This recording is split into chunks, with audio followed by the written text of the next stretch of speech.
University grants commission రీసెంట్గా కొన్ని draft regulations release చేసింది. వీటిని యూజీసీ డ్రాఫ్ట్ రెగ్యులేషన్స్ 2024 అంటున్నారనమాట. యూనివర్సిటీ గ్రాంట్స్ కమిషన్ ఈ రెగ్యులేషన్స్ ఎందుకు రిలీజ్ చేయాల్సి వచ్చింది? మనకు తెలుసు 2020 నేషనల్ ఎడ్యుకేషన్ పాలసీలో చదువు అనేది భిన్నత్వంతో కూడిన, ఫ్లెక్సిబిలిటీతో కూడిన మరియు డిఫరెంట్ డైవర్స్ లెర్నింగ్ నీడ్స్, సమాజం మొత్తం ఒకటే రకమైన లెర్నింగ్ నీడ్తో ఉండదు, దానిలో భిన్నత్వం ఉంటుంది అనమాట. So multi disciplinary, inclusive, flexible, divorce learning needs address చేయడం కోసం కొత్త రెగ్యులేషన్స్ తీసుకురాబోతుంది యూజీసీ. దీనికి సంబంధించి సూచనలు, ఫీడ్బ్యాక్ మన నుంచి ఆశిస్తుంది కూడా. ఒకసారి సజెషన్స్, ఫీడ్బ్యాక్ అన్ని వెళ్ళిన తర్వాత సెంట్రల్ గవర్నమెంట్ ఇవన్నీ అప్రూవ్ చేస్తే ఇవన్నీ కూడా అన్ని యూనివర్సిటీస్కి యూజీసీ యాక్ట్ 1956 కింద సెక్షన్ 3 కింద రికగ్నైజ్ అయిన అన్ని రకాల యూనివర్సిటీస్కి, డీమ్డ్ యూనివర్సిటీస్ కూడా ఈ రూల్స్, రెగ్యులేషన్స్ అప్లై అవుతాయి అన్నమాట. సో ఇంటర్నేషనల్ స్టాండర్డ్స్, అంతర్జాతీయ ప్రమాణాలతో కూడిన విద్యా వ్యవస్థ, ముఖ్యంగా హైయర్ ఎడ్యుకేషన్ వ్యవస్థను ఏర్పాటు చేసే విధంగా ఈ డ్రాఫ్ట్ రెగ్యులేషన్స్ ముందుకు సాగుతున్నాయి. మనం కొన్ని అంశాలు, అంతర్జాతీయ ప్రాక్టీసెస్ ఎలా ఉన్నాయో ఇక్కడ కొన్ని చూడాలి. ముందుగా ఇంటర్నేషనల్గా అకాడమిక్ ఇయర్ అనేది ఒకటేసారి స్టార్ట్ అవ్వదు అక్కడ. ఇప్పుడు మన దగ్గర సంవత్సరానికి ఒక్కసారి మాత్రమే మన విద్యా సంవత్సరం స్టార్ట్ అవుద్ది. అక్కడ ఉదాహరణకి అమెరికా తీసుకుందాం, స్ప్రింగ్లో ఒకసారి, ఫాల్లో ఒకసారి స్టార్ట్ అవుద్ది. అంటే సంవత్సరానికి 2 సార్లు అక్కడ అకాడమిక్ ఇయర్స్ స్టార్ట్ అవుతాయి అన్నమాట. మనలాగా ఒక్కసారి కాదు. దీన్నే ఈ కొత్త యూజీసీ రెగ్యులేషన్స్లో తీసుకురాబోతున్నారు. బై యాన్యువల్ అడ్మిషన్స్ అన్నమాట. హైయర్ ఎడ్యుకేషన్ ఇన్స్టిట్యూషన్స్లో స్టూడెంట్స్ 2 సార్లు ఎన్రోల్ అవ్వచ్చు. ఒకటి జూలై ఆగస్టులో, రెండోసారి జనవరి ఫిబ్రవరిలో. ఇది మొదటి సూచన, చాలా ఇంపార్టెంట్ ప్రొవిజన్ అన్నమాట. ఇది కనుక వస్తే ఇక నుంచి మనం హైయర్ ఎడ్యుకేషన్ ఇన్స్టిట్యూషన్స్లో 2 సార్లు అడ్మిషన్స్, అంటే ఎయిదర్ ఒక ఇయర్లో 2 సార్లు మనకు అవకాశం దొరుకుద్ది. ఇంతకుముందు ఒక ఇయర్ పోతే ఆ ఇయర్ మొత్తం ఆగాల్సి వచ్చేది నెక్స్ట్ ఇయర్ వచ్చేదాకా. కానీ ఇప్పుడు అట్లా కాదు, కేవలం 6 నెలలు మాత్రమే మనం కోల్పోతాం, మన అడ్మిషన్ అక్కడ దొరకపోయినా, మన అడ్మిషన్ చేసుకోలేకపోయినా. ఇంకా రెండవ అతి ముఖ్యమైన provision multiple entry and exit.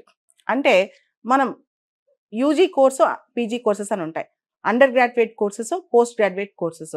దీనిలో మనకి ఇష్టమైనప్పుడు ఎంట్రీ అవ్వచ్చు, మనకి ఇష్టమైనప్పుడు ఎగ్జిట్ అవ్వచ్చు అనమాట. ఫారెన్లో కూడా అంతే. ఇప్పుడు కొన్ని సబ్జెక్ట్స్ మనకు నచ్చాయి, కొన్ని చదువుతాము, 1 ఇయర్ తర్వాత 1 ఇయర్ 2 ఇయర్స్ బ్రేక్ తీసుకుని మళ్ళీ ఎంటర్ అవుదాం అనుకుంటాం. అప్పుడు ఎగ్జిట్ అయ్యే అవకాశం ఉండదు, చదువు ఆపేయాలి. ఇంకా నేను డిగ్రీ చదువుతూ డిస్కంటిన్యూ చేశాను, పీజీ చదువుతూ డిస్కంటిన్యూ చేశానని కాకుండా నువ్వు ఎన్నైతే డిసిప్లిన్స్ పాస్ అయ్యావో అన్ని డిసిప్లిన్స్ నీ చేతికి వస్తే మిగతావి తర్వాత వచ్చి చదువుకోవచ్చు అనమాట. ఇలా ఏ స్టేజ్లో కావాలంటే ఆ స్టేజ్లో ఎంట్రీ అవ్వచ్చు, ఏ స్టేజ్లో కావాలంటే ఆ స్టేజ్లో ఎగ్జిట్ అవ్వచ్చు. ఇది ఫ్లెక్సిబుల్గా ఉంటుంది అనమాట. కొంతమంది విద్యార్థులు ఉద్యోగం చేయాల్సి వచ్చి సడన్గా చదువు ఆపేస్తారు. కొంతమంది ఆడపిల్లలు పెళ్ళిళ్ళు అయిపోయి సడన్గా చదువు ఆపేస్తారు. లేదా ఇంకొంతమంది కొన్ని రకాల, అంటే కొన్నిసార్లు ఫెయిల్యూర్స్ చూడలేక చదువు ఆపేస్తారు. వీళ్ళందరికీ కూడా multiple entry and exit options అనేవి చాలా అవసరం. విద్యని కంటిన్యూ చేయడానికి ఈ ఫ్లెక్సిబుల్ అప్రోచ్ చాలా అవసరం అనమాట. ఈ multiple entry and exit option అంటే యూజీలో, పీజీలో, డిగ్రీ జాయిన్ అయ్యేటప్పుడు, పీజీ జాయిన్ అయ్యేటప్పుడు ఏ స్టేజ్లోనే ఎంటర్ అవ్వచ్చు, ఎగ్జిట్ అవ్వచ్చు. ఈ ఆప్షన్లో ఇంకొక ప్రత్యేకమైన అంశం ఏంటంటే రికగ్నిషన్ ఆఫ్ ప్రయర్ లెర్నింగ్. ఇంతకుముందు ఏదైతే అచీవ్ చేసావో, ఏదైతే ఇంటర్న్షిప్ చేసావో అవి కూడా కొన్నిసార్లు కౌంట్ చేస్తారనమాట. ఉదాహరణకి డిగ్రీ చదువుతున్నావు అనుకో, కోర్స్ 3 ఇయర్స్ 4 ఇయర్స్ అనుకో, సెకండ్ ఇయర్లో డైరెక్ట్గా నువ్వు ఎంటర్ అయిపోవచ్చు, లేదా థర్డ్ ఇయర్లో డైరెక్ట్గా నువ్వు ఎంటర్ అయిపోవచ్చు. అదే పీజీ చేస్తున్నావు అనుకో, సెకండ్ ఇయర్లో డైరెక్ట్గా ఎంటర్ అయిపోవచ్చు అనమాట. నీ ప్రేయర్ లెర్నింగ్ కానీ, నీ ప్రీవియస్ అచీవ్మెంట్స్ కానీ, అదేవిధంగా నీ కంటిన్యూస్ ఫార్మేటివ్ అసెస్మెంట్ కానీ ఇవన్నీ చేస్తారనమాట. దాంతో ఒక చిన్న పరీక్ష పెట్టి నిన్ను సెకండ్ ఇయర్లో, థర్డ్ ఇయర్లో, లేదా పీజీ అయితే సెకండ్ ఇయర్లో నేను అడ్మిట్ చేసుకునే అవకాశం ఉంటుంది అనమాట. ఇదే continuous assessment program and recognition of prior learning. ఈ రికగ్నిషన్ ఆఫ్ ప్రయర్ లెర్నింగ్ అనేది ఫారెన్ కాన్సెప్ట్. వెస్ట్రన్ కంట్రీస్లో చాలా పెద్ద పెద్ద యూనివర్సిటీస్లో ఏం చేస్తారంటే, నువ్వు ఎక్కడైనా ఏదైనా అచీవ్ చేసి వస్తే కనుక నేను ఒకటేసారి ఫస్ట్ ఇయర్ కాకుండా సెకండ్ ఇయర్లో అడ్మిట్ చేసుకోవడం ఇలాంటివి చేస్తుంటారనమాట. దీన్నే ఆర్పిఎల్ కాన్సెప్ట్ అంటాం, recognition of prior learning concept అంటాం. యూజీసీ రెగ్యులేషన్స్లో రాబోతున్న అతి ముఖ్యమైన అంశం ఏంటి తెలుసా? Pursuing 2 degrees simultaneously. ఇప్పటి వరకు మనం ఒక డిగ్రీ చేస్తుంటే ఇంకో డిగ్రీకి సైమల్టేనియస్గా చేస్తే ఎలిజిబిలిటీ ఉండదన్నమాట. మనం ఏ ఎగ్జామ్కి అప్లై చేసుకున్నా, ఏ ఇంటర్వ్యూకి అప్లై చేసుకున్నా ఒకటే డిగ్రీ చూపించాలి. ఉదాహరణకి 2021 నుంచి 24 వరకు ఒక డిగ్రీ నువ్వు పర్సూ చేసావు, ఆ ఒక్క డిగ్రీ చూపించాలి. రెండో డిగ్రీ సైమల్టేనియస్గా నువ్వు చదివినా అది బయటికి చూపించుకోవడానికి ఉండదన్నమాట. ఇప్పుడు అలా కాదు, 2 degrees నువ్వు సైమల్టేనియస్గా చదవచ్చు. ఇది చాలా పెద్ద లెర్నింగ్ అవకాశం అని చెప్పొచ్చు. కొన్నిసార్లు కొంతమందికి ఇంక్విజిటివ్నెస్ చాలా ఎక్కువ ఉంటుంది, లేదా 2 different సబ్జెక్ట్స్ మీద ప్రేమ ఎక్కువ ఉంటుంది. సో కంటిన్యూస్గా రిక్వైర్డ్ క్రెడిట్స్ తెచ్చుకుని 2 degrees ఒకటేసారి పూర్తి చేయొచ్చు కూడా. ఇది చాలా అద్భుతమైన అంశం కదా.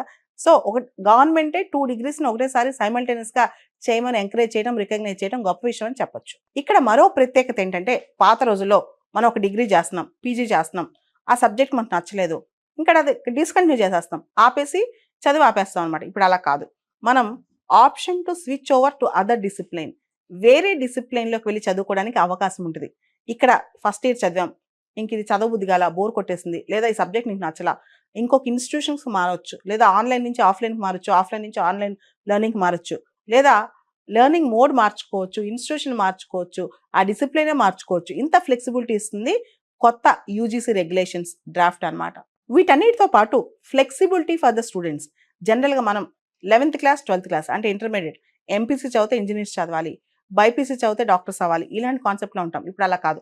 12th గ్రేడ్ తర్వాత మనకి ఇష్టమైన ప్రొఫెషన్ మనం తీసుకోవచ్చు, మనకి ఇష్టమైన యూజీ పీజీ మనం చేసుకోవచ్చు. అది ఎలా సాధ్యం? ఒక ఎంట్రన్స్ ఎగ్జామ్ పెడతారనమాట, సియూఈటీ మోడల్లో, క్యూట్ మోడల్లో. ఎలాంటి ఎంట్రన్స్ పెడతారు? మీకు ఆ యూజీ పీజీ చేయడానికి కావాల్సిన బేసిక్ నాలెడ్జ్ ఆ సబ్జెక్ట్స్ మీద ఉన్నాయా లేదా అని ఎంట్రన్స్ పెడతారు. ఆ ఎంట్రన్స్లో పాస్ అవుతే నువ్వు 11th 12th క్లాస్లో ఎంపీసీ చదివి తర్వాత కావాలంటే డాక్టర్ అవ్వచ్చు, లేదా బైపీసీ చదివి ఇంజనీర్ అవ్వచ్చు, లేదా ఏఐ ఎక్స్పర్ట్ అవ్వచ్చు.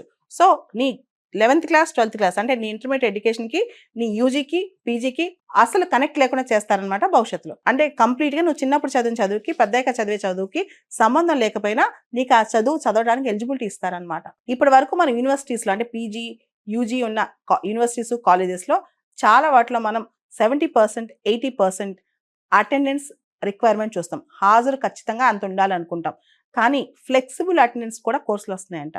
అంటే నువ్వు మొత్తం మీద ఇన్ని సబ్జెక్టుల మీద ఇన్ని క్లాసులు అటెండ్ అయితే చాలు అని చెప్పి ఫ్లెక్సిబుల్ అటెండెన్స్, ఈ హాజరుని కూడా ఫ్లెక్సిబిలిటీగా తీసుకొస్తున్నారంట.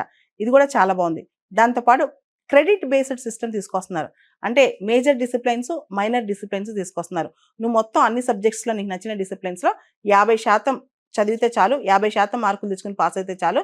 ఈ విధంగా క్రెడిట్స్ ఇస్తారనమాట. అంటే నువ్వు ఎన్ని క్రెడిట్స్ అచీవ్ చేసావని చాలా ఇంపార్టెంట్. ఓవరాల్గా డిగ్రీ అనేది ఆ తర్వాత విషయం.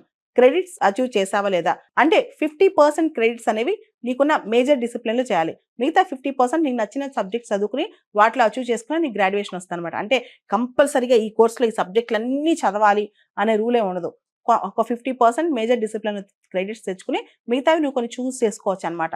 సో ఇట్లా choice based credit system, choice based university, నువ్వు యూనివర్సిటీస్ మారొచ్చు, ఇన్స్టిట్యూషన్స్ మారొచ్చు, డిసిప్లిన్స్ మారొచ్చు, ఇలా రకరకాల ప్రయోగాలతో వస్తుంది కొత్త యూజీసీ రెగ్యులేషన్ పాలసీస్ అని కొత్తగా వస్తున్నాయి అనమాట. దాంతోపాటు ఇంకొక వినూత్నమైన ప్రోగ్రామ్ కూడా తీసుకొస్తున్నారు, ఏడిపి ఈడిపి అని, accelerated degree program and extended degree program అని. అంటే మామూలుగా ఒక డిగ్రీ 3 సంవత్సరాలు 4 సంవత్సరాలు ఉందనుకోండి, నీకు 2 ఏళ్లలోనే కంప్లీట్ చేయాలనిపించింది, అలా చేసే అవకాశం దాన్ని యాక్సిలరేటెడ్ డిగ్రీ ప్రోగ్రామ్ అంటారు. లేదా 3 ఏళ్ళు 4 ఏళ్ళు డిగ్రీ నీకు వేరే పని చేసుకుంటూ చేయాల్సి వస్తుంది, ఒక 5 ఏళ్ళు చేస్తున్నావు, దాన్ని ఎక్స్టెండెడ్ డిగ్రీ ప్రోగ్రామ్ అంటారు. ఇలాంటి వాటిని కూడా అవకాశం ఇస్తున్నారనమాట. ఇది కేవలం అండర్ గ్రాడ్యుయేట్ అంటే డిగ్రీస్ మాత్రమే, పీజీకి లేదు ఇది. సో ఇలా చాలా రూల్స్ రెగ్యులేషన్స్ కొత్తవి మారబోతున్నాయి అంతర్జాతీయ ప్రమాణాలతో. అదేవిధంగా ఫ్లెక్సిబుల్ అంటే ఎవరికి అనుగుణంగా వాళ్ళు, కస్టమైజ్డ్ మోడ్ ఆఫ్ ఎడ్యుకేషన్ అనమాట. దాంతోపాటు ఇంక్లూజివ్, అన్ని రంగాల వాళ్ళు, ఉద్యోగం చేస్తున్న వాళ్ళు, మహిళలు, ఫిజికలీ ఛాలెంజ్డ్, వీళ్ళు వాళ్ళని కాదు. అదేవిధంగా డ్రాప్ అవుట్స్ లేకుండా ఒక సబ్జెక్ట్ నుంచి ఇంకో సబ్జెక్ట్ స్విచ్ ఓవర్ అయ్యే అవకాశం.